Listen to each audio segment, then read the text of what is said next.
All right, so let's go over the SAT and ACT so you could choose which one is best for you and you know what to expect. Okay, real quick, for those of you who don't know who I am, my name is Glenn Cadell. I'm the owner of Cadell Prep LLC, a company that provides online and in-person tutoring and test prep. I'm also the CEO of Cadell Prep Inc., a company that provides online, on-demand test prep courses and math lessons. Both of these companies work with individual students and with schools to help students increase their test scores and their grades in school. All right, so a comparison of the two, SAT versus ACT, they're very similar.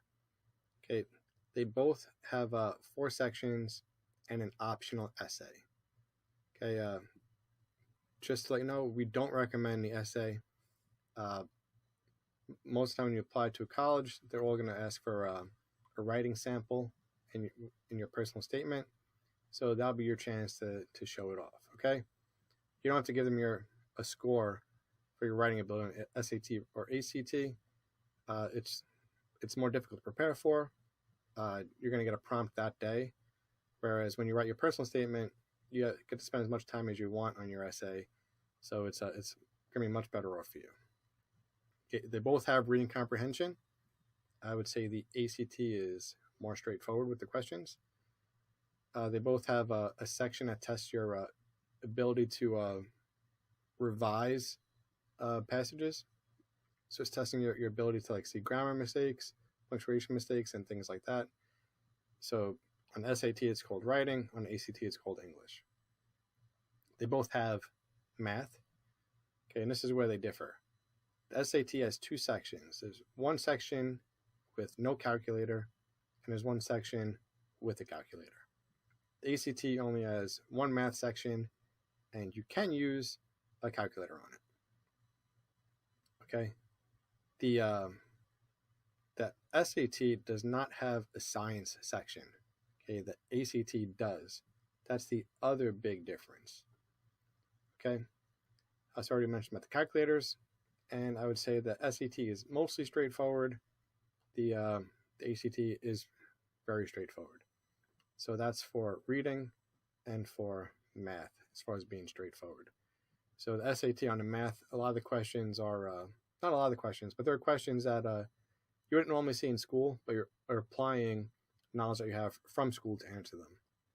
Whereas the ACT, the questions are pretty much straightforward stuff that you do in school. All right, so studying for both, a lot does carry over. The science on the ACT doesn't require you to study science. Okay, it's mostly data analysis.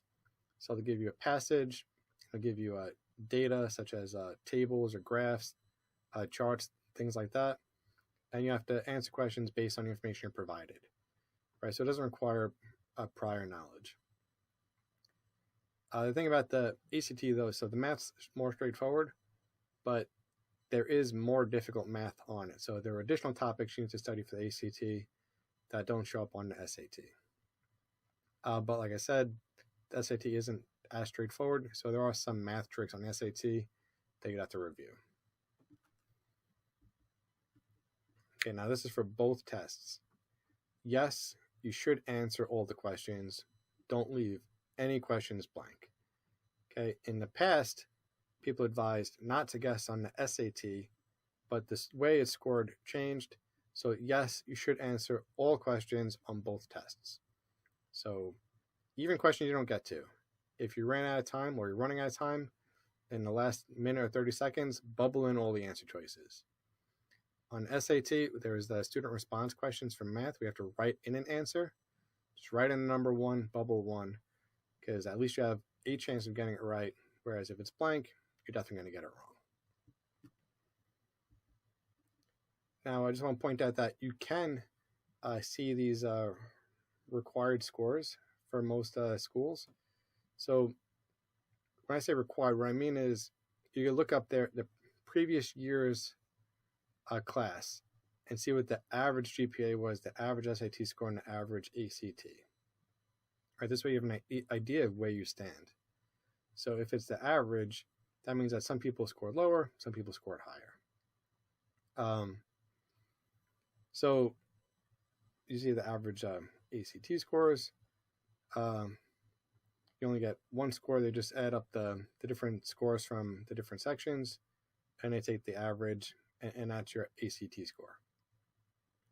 Okay, for SAT, you get two different scores. One for math, one for the verbal, which is reading and writing. Right, and they're both out of 800. So Brown, for example, the total score, the average was 1452. And then for Cornell, you can see that the average math score was 724 and the average verbal score was 689. So some of the schools tell you what the average is for each section. Some schools tell you what the average total score was.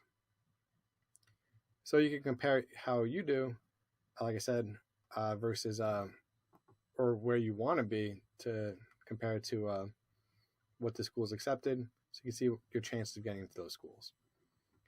It does take a little bit of research to find this, but it is available. All right, so hopefully that cleared up some of your questions about the differences between the SAT and the ACT. If you have any other questions, just leave them in the comments, and I'll try and get to them in another video.